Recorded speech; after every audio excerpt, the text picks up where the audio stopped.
6월절 전에 예수께서 자기가 세상을 떠나 아버지께로 돌아가실 때가 이른 줄 아시고 세상에 있는 자기 사람들을 사랑하시되 끝까지 사랑하시니라. 마귀가 벌써 시몬의 아들 가룟유다의 마음에 예수를 살려낼 생각을 저녁 문능 중 예수는 아버지께서 모든 것을 자기 손에 맡기신 것과 또 자기가 하나님께로부터 오셨다가 하나님께로 돌아가실 것을 아시고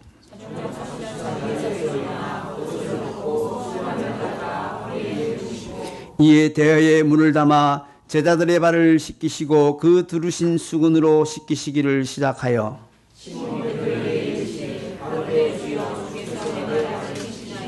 예수께서 대답하여 가라사대 나야 하는 것을 내가 이제는 알지 못하나 이후에는 알리라.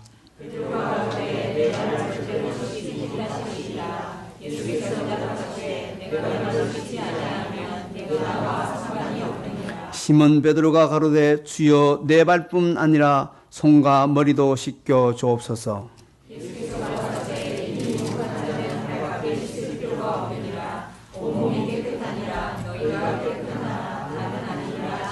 다 함께 이는 자기를 팔자가 누구인지 아심이라 그러므로 나는 깨끗이 아니하이다 하시라. 이제 목사님 나오셔서 드린 예물 위의 기도와 요한복음 51번째 끝까지 사랑하시리라는 주제로 말씀 전해주시겠습니다. 우리 성도님들의 많은 그 기도와 또 걱정으로 점점 나아지고 있음에 감사를 드립니다. 별로 나아지고 있는 것 같지 않죠? 제가 몸이 좀 안 어제 그제 계속 안 좋아서 어제 하루 종일 이제 침대에서 뒤척이다가 이렇게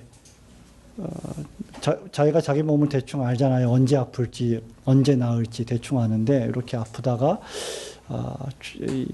토요일 밤이나 주일 아침쯤 되면 괜찮겠다라는 생각이 들었어요. 근데 그 생각이 왜 드느냐면 주일을 지켜야 되니까 이제 그 생각이 드는 거죠. 그래서 야, 참 사람이 참 무섭다 그런 생각을 했습니다. 이렇게 아프면서 오늘 또 오전 예배 또 장로님 두 분이 계셔서 사회도 보시고 또 오후 예배 종교개혁 기념 선언문도 하시고 그렇게 해주셔서 너무 감사를 드립니다. 글자 하나 읽는 것조차 힘이 든 뭐 그런 느낌이라 그럴까요? 그러니까 교회 장로님이나 집사님들 안 계신 교회는 어떨까 싶어요. 저야 장로님도 계시고 우리 교회는 뭐 안수 집사님들도 계시고 한데 그래서 오전 예배 끝나고 잠시 침대에 누워서 좀 쉬면서 사람이 아프면 여러 생각을 하잖아요. 이제 저도 좀 몇 가지 생각을 해봤는데 목사가 아프니까 좋은 점이 많더라고요. 목사가 아프니까 성도들 생각에 목사님도 아프구나. 나만 아픈 게 아니구나. 우리 목사님도 아프구나. 우리 목사님도 힘들구나. 뭐 그런 생각을 할까봐 또 하시는 분도 계실 것 같아서 감사하고 아프면은 아무래도 좀 힘이 없으니까 소리를 못 지르잖아요. 제가 뭐 설교 시간에 소리를 거의 안 지릅니다만은 소리를 안 지르니까 조용해서 좋고 또 설교가 좀 짧아서 좋고 여러 가지 좋은 점이 있는 것 같습니다.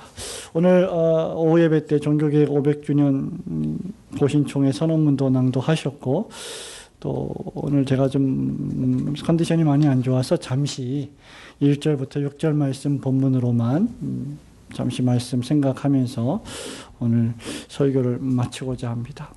우리가 지난 요한복음 1장부터 12장의 말씀들을 쭉 50주 동안 생각을 해왔고요. 특별히 12장에서 우리 예수님께서 끊임없이 완악한 불신앙하는 자들을 향하여서 또 심판하시는 말씀, 또 그럼에도 불구하고 당신이 택한 자녀들은 끊임없이 빛을 비추어 주셔서 깨닫게 하시고 믿게 해 주시는 그 예수님의 사랑에 대하여 생각해 보았습니다.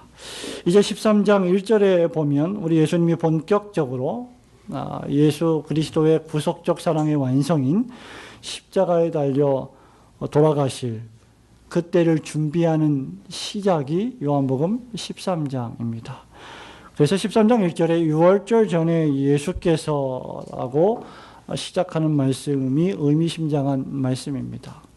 유월절이라고 하는 것은 여러분들이 구약 성경에서 너무나 잘 알고 계시듯이 이스라엘 백성이 430년 동안 종노를 했던 곳에서 구원을 받고 출애굽한 구원을 얻은 놀라운 사건을 기념하는 그런 놀라운 구약적 구속의 사건입니다. 그 유월절 바로 전에 우리 예수님이 자기가 세상을 떠나 아버지께로 돌아가실 때가 이른 줄 아시고 세상에 있는 자기 사람들을 사랑하시되 끝까지 사랑하시니라는 말씀으로 13장을 시작을 합니다. 오늘은 잠시 예수님의 사랑에 대해서 좀 생각해 보기를 원합니다. 예수님의 사랑은 어떤 사랑인가? 끝까지 사랑하시는 사랑이다. 끝까지 사랑하신다. 여기 예수께서 자기가 세상을 떠나 아버지께로 돌아가실 때가 이른 줄 아시고 세상에 있는 자기 사람들을 사랑하셨습니다. 사랑하시고 사랑하실 것입니다. 그런데 그 사랑이 끝까지 가는 사랑이다 라는 것이죠. 우리 1절 말씀 다시 한번 같이 함께 읽어볼까요? 6월절 전에 시작. 6월절 전에 예수께서 자기가 세상을 떠나 아버지께로 돌아가실 때가 이른 줄 아시고 세상에 있는 자기 사람들을 사랑하시되 끝까지 사랑하십니다. 아멘. 여러분, 이 말씀에 목사의 설교가 따로 없어도 이 말씀에 큰 은혜를 받으시기를 바랍니다. 우리 예수님은 여러분들을 끝까지 사랑하십니다. 예수님이 우리를 끝까지 사랑하신다는 이 말은 일단 시간적으로 끝까지 사랑하신다는 거예요. 시간적으로.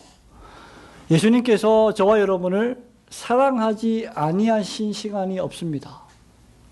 과거에도 그렇고 지금도 그렇고 앞으로도 그러실 겁니다.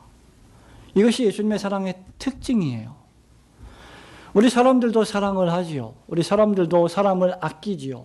사람을 생각합니다. 그러나 시간적으로 끝까지 과거와 현재와 미래에 걸쳐서 전시간적으로 사람을 사랑하지는 못합니다.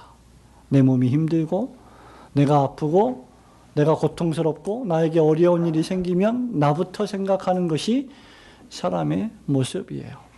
인간적인 사랑은 아무리 최선을 다한다 할지라도 완전하게 다 책임질 수 없습니다. 왜냐하면 그것이 인간의 한계이고 그것이 신이 아닌 피조물이기 때문입니다. 그러나 우리 예수님은 끝까지 사랑하십니다.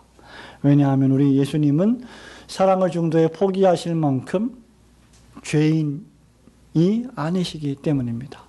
예수님은 저와 여러분처럼 무능력한 죄인이 아니십니다. 그래서 언제 어느 때라도 예수님은 우리를 사랑하십니다. 우리 자녀들은 우리 부모님의 사랑을 먹고 자랐죠. 지금도 그럴 것이고 앞으로도 그럴 것입니다. 그러나 우리 부모님들은 여러분을 끝까지 영원토록 사랑하지는 못합니다. 때때로 이것은 우리 피조물의 한계이기도 합니다.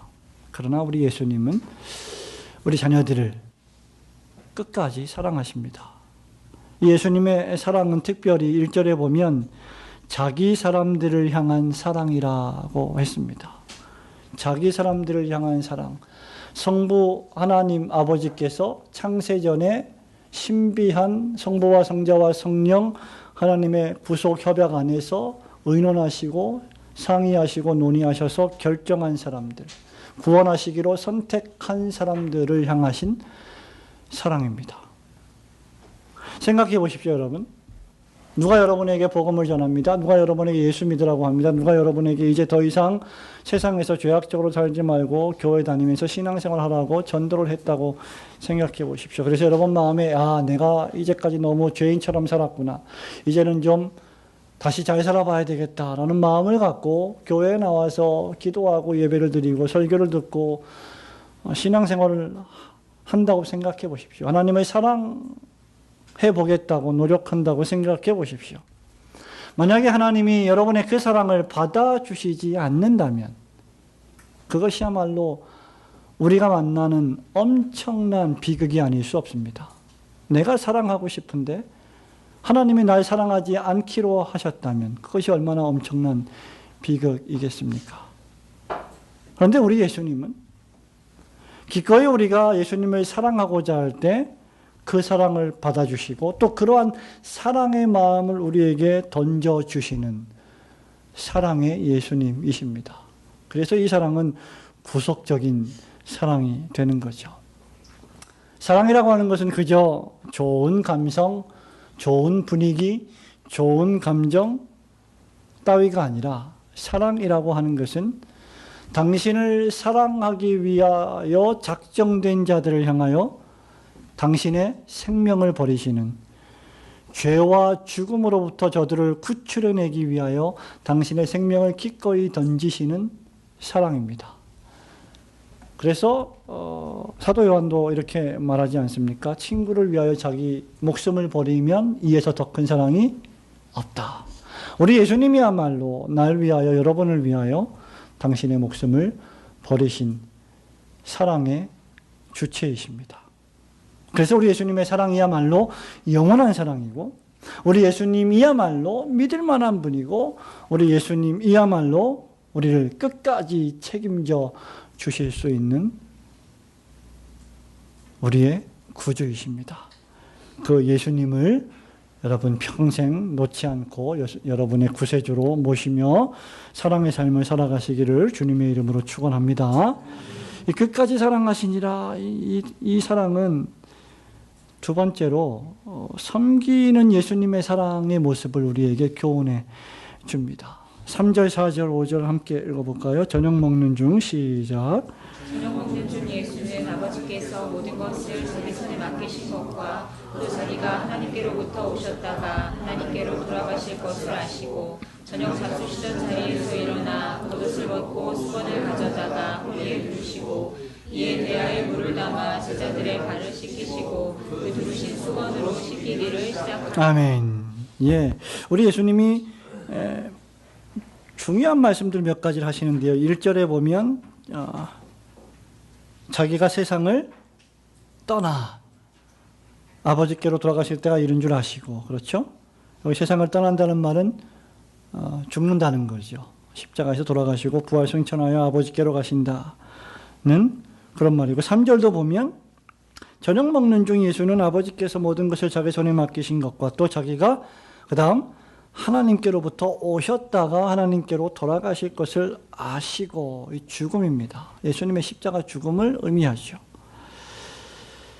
자, 그런데 이 말씀을 하시고 나서 바로 저녁을 잡수시던 자리에서 일어나 겉옷을 벗고 무슨 채비를 하십니다. 무슨 채비를 하십니까? 제자들의 그 유명한 발을 닦아주는 채비를 하시는 거죠. 소위 세족식이라고 하는 채비를 하십니다. 수건을 가져다가 허리에 두르시고 대야에 물을 담아 오시고 제자들의 발을 씻기십니다.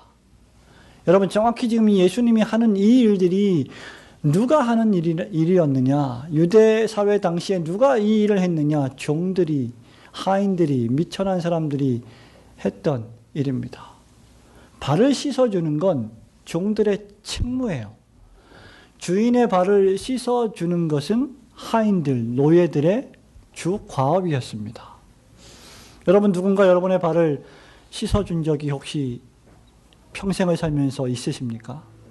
아니면 한 번도 혹시 없으십니까? 여러분 남편이 여러분 발을 씻어준 적이 혹시 있습니까? 아니면 여러분 아내가 여러분 남편의 발을 씻어준 적이 있습니까? 부모들이 자녀들의 발을 씻어준 적은 많죠. 근데 부모들, 여기 보세요.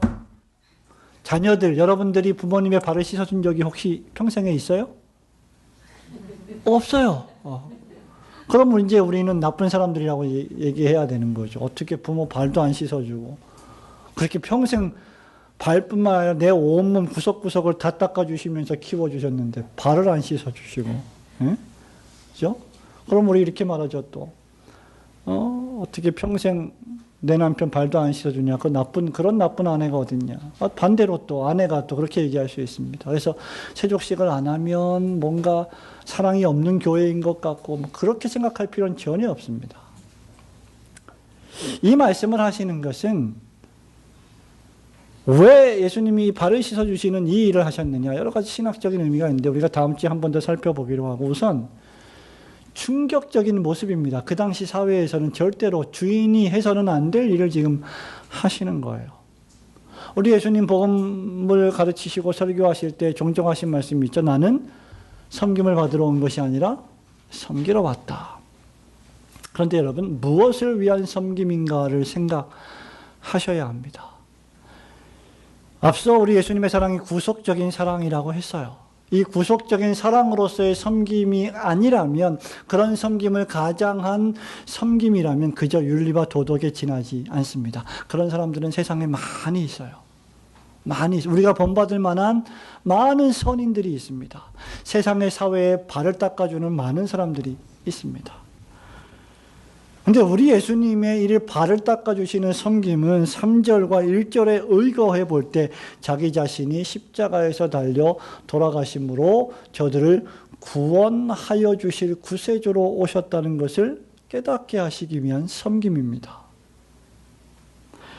내가 하나님께로부터 왔다가 하나님께로 돌아가실 것을 우리 주님이 아시는 것입니다.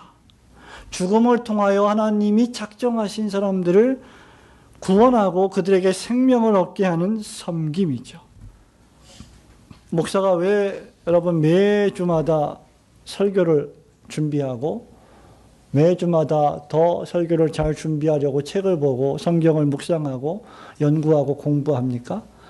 설교가 마치고 나면 우리 목사님 설교 너무 멋있어요. 너무 잘하셨어요. 너무 은혜로웠어요. 이런 말을 들으려고? 절대 아닙니다. 물론 그런 말을 들으면 인간적으로 좋지요. 보람이 있죠. 우리 목사님 설교 준비 잘 하시도록 초콜릿도 사다 주고 행복하죠. 감사하죠. 그러나 우리의 설교나 우리의 예배나 우리의 교회에서의 목사, 장로, 권사, 집사로서의 섬김이 죄인들을 구원함이 아니라면 무슨 의미가 있겠습니까? 그렇다고 초콜릿을 앞으로 사오지 말라는 얘기는 절대 아닙니다만은, 저와 여러분이 교회에서 하나님을 섬기는 이 섬김, 누군가를 위해 봉사하는 이 봉사, 누군가를 위하여 내 물질, 내 시간을 기쁘게 드리는 이 헌신이, 그런 헌신을 통하여 하나님의 나라가 확장되고 주님의 몸된 교회가 튼튼히 세워져 가고 그로 말미암아 하나님의 택한 백성들이 구원을 얻는다면 그 섬김이야말로 정말 멋있는 아름다운 섬김입니다. 우리 예수님이 대야에 물을 담아 제자들의 발을 씻기시고 그 두르신 수건으로 씻기기를 시작하십니다. 우리는 이러한 예수님의 사랑의 모범, 끝까지 사랑하시는 사랑의 모범, 또 끝까지 섬기시는 이 사랑의 모범을 본받아야 할 것입니다. 저와 여러분이 예수님을 통하여 그런 사랑을 받았다면 우리도 거저 받았으니 거저 줄 수 있도록 해야 할 것입니다. 그래야만 우리 올고든 교회가 올고듬을 자랑할 때 그 올고듬 안에는 사랑이 있는 올고듬이 될 것입니다. 오늘도 주님의 귀한 부활하신 주일날 예배당에 나와 함께 아침부터 지금까지 예배하시고 교제하시고 또 기도하시고 찬송하시는 여러분의 삶에 이러한 예수님의 사랑이 충만하시기를 주님의 거룩하신 이름으로 축원합니다. 아멘. 전원님, 예.